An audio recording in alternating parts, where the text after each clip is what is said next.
সকলকে স্বাগতম। আজকের যে রেসিপি সেটা হলো ডিম দিয়ে সয়াবিনের ঝোল। হ্যাঁ বন্ধুগণ, এটা একটা ইউনিক রেসিপি, কিন্তু বিশ্বাস করো তার স্বাদ কিন্তু অনেকটাই বেশি। তো এই রেসিপির সমস্ত উপকরণগুলো আমি ডেসক্রিপশনে দিয়ে রেখেছি, তোমরা চেক করে নিও।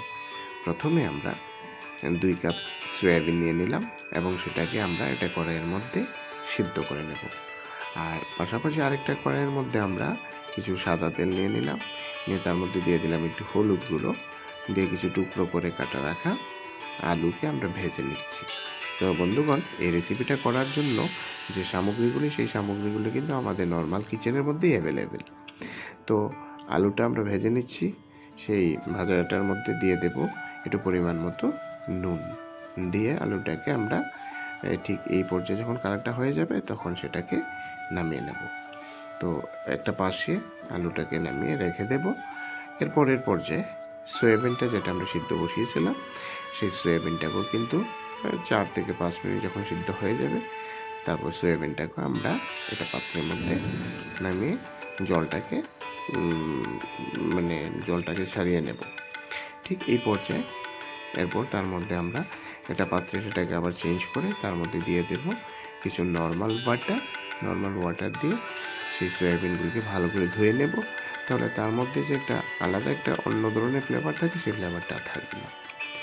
এরপরে তার মধ্যে মিশিয়ে নেব দুটো ডিম মিশিয়ে নিয়ে এটার মধ্যে দিয়ে দিলাম আমরা আদা, রসুন, লঙ্কা এবং পেঁয়াজ একসঙ্গে 4টাকে আমরা বেটে একটা পেস্ট করেছিলাম, তার 2 চামচ দিয়ে দিলাম আমরা কাশ্মীরি লঙ্কা গুঁড়ো এবং 1 চামচ বড় চামচে বেসন এবং পরিমাণ মতো নুন, এবং শেষে দিয়ে দেবো তার মধ্যে একটু হলুদ গুঁড়ো, দিয়ে সবকটা উপকরণকে একসঙ্গে মিশিয়ে নেব ভালো করে সয়াবিনটার সঙ্গে। তো বন্ধুগণ, অনেকেই আমাকে বলেছিল যে আমার এখানে কোনো ভেজ আইটেমের কিছু আমি দেখাচ্ছি না। তো আমার নেক্সট যে ভিডিওটা, সেটা কিন্তু আমি একটা ভেজ আইটেম নিয়েই আসব। আশা করি তোমাদের ভালো লাগবে। তো এই পর্যায়ে যখন সয়াবিনটা বাস এবার মেখে নেব, তারপর সয়াবিনটাকে আমরা সেই কড়াইয়ের মধ্যে আবার ভেজে নেব, যেটা আলুটা আমরা ভেজেছিলাম।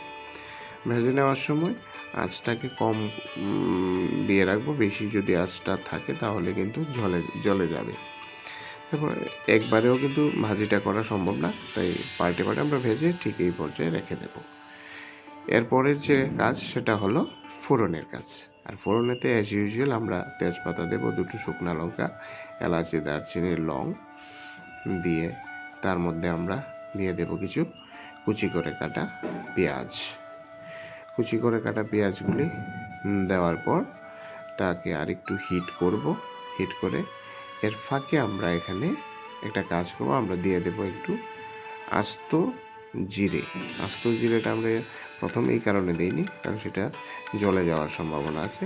তাই এই পর্যায়ে এসে একটু আস্ত জিরে এটার মধ্যে দিয়ে দিলাম, দিয়ে এটাকে আবার একটু নেড়ে চেড়ে এই কালারটা যখন আসবে, তখন আমরা আদা, রসুন, পেঁয়াজ এবং কাঁচা লঙ্কা বাটাটা দিয়ে দিলাম 2 চামচ, দিয়ে দেবো 1 চামচ আমরা ধনে গুঁড়ো, দিয়ে দেবো 1 চামচ জিরে গুঁড়ো, দিয়ে তারপর এটাকে আমরা একটু মিক্স করে নিলাম। যখন এই পর্যায়ে সেগুলি একটু ভেজে নেওয়া হবে, আঁচটা কিন্তু কমই ভাজতে হবে, আদারওয়াইজ কিন্তু সবগুলি জ্বলে যাবে। তারপর আমরা দিয়ে দেবো এখানে টমেটো পেস্ট, 2টো টমেটোকে আমি আলাদা করে পেস্ট করে রেখেছিলাম, সেই টমেটো পেস্টটা এটার মধ্যে আমরা দিয়ে দিলাম, দিয়ে তারপর একটু ভালো করে মিশিয়ে নেব এবং একটু কুক করে নেওয়ার পরের পর্যায়ে আমরা দিয়ে দেব 1 চামচের মতো হলুদ গুঁড়ো। 1 চামচ হলুদ গুঁড়ো দেওয়ার পরে তারপরে সেটার মধ্যে আমরা দিয়ে দেব কাশ্মীরি লঙ্কার গুঁড়ো আবার 1 চামচ, এবং আবারও এটাকে একটু মিক্স করে নেব। গ্যাসের আঁচটা কিন্তু লোতে থাকবে এবং সেইভাবে এটাকে ভালো করে আমরা একটু মিশিয়ে নেব। কষানোটা যখন কমপ্লিট হয়ে যাবে, তখন আমরা ভেজে রাখা সয়াবিনগুলিকে এটার মধ্যে দিয়ে দেব ভেজে রাখা আলুগুলি, এবং এর পরের পর্যায়ে সেটাকে একটু ভালো করে আমরা মিক্স করে নেব। আঁচটা কম থাকবে, মিক্সটা যত ভালো করে করা হবে, কষানোটা যত ভালো হবে, স্বাদটাও কিন্তু সেই রকমটাই হবে। তো আস্ত আঁচের মধ্যেই আমরা সেটাকে ভেজে নেব। এবং বিশ্বাস করো বন্ধুগণ, এটা কিন্তু যদি ঠিকঠাকভাবে রান্না করা হয় তাহলে মাছ মাংসর কোনো দরকার হয় না। শেষ পর্যায়ে আমরা দিয়ে দিলাম কিছু গরম জল। জলটা কিন্তু অবশ্যই গরম জল দিতে হবে। দেওয়ার পর তার মধ্যে আমরা দিয়ে দেবো পরিমাণ মতো নুন। পরিমাণ মতো নুন দিয়ে একদম শেষ পর্যায়ে আমরা দিয়ে দেবো তার মধ্যে একটু চিনি, তাহলে ব্যালেন্স থাকবে, স্বাদটা কিন্তু একটু ব্যালেন্স ওয়েতে আসবে। এবং শেষ অবধি এটাকে আমরা 8 থেকে 10 মিনিট আমরা এটাকে কিন্তু মিডিয়াম হিটে জাল করতে থাকবো। পরের পর্যায়ে একদম শেষ টাচ যেটা, সেটা হলো 1 চামচের মতো গরম মশলা এটার মধ্যে আমরা দিয়ে দিলাম। দিয়ে দেওয়ার পর যখন এই গ্রেভিটা এরকম ঠিক হয়ে আসবে, ঠিক এই পর্যায়ে এসে আমরা একটু নাড়িয়ে চাড়িয়ে সেটাকে, আমাদের রান্না কিন্তু মোটামুটি কমপ্লিট হয়ে গেছে, তখন এটাকে আমরা ঢেকে দেব। ঢেকে 10 মিনিট পরে এটাকে আমরা সার্ভ করব।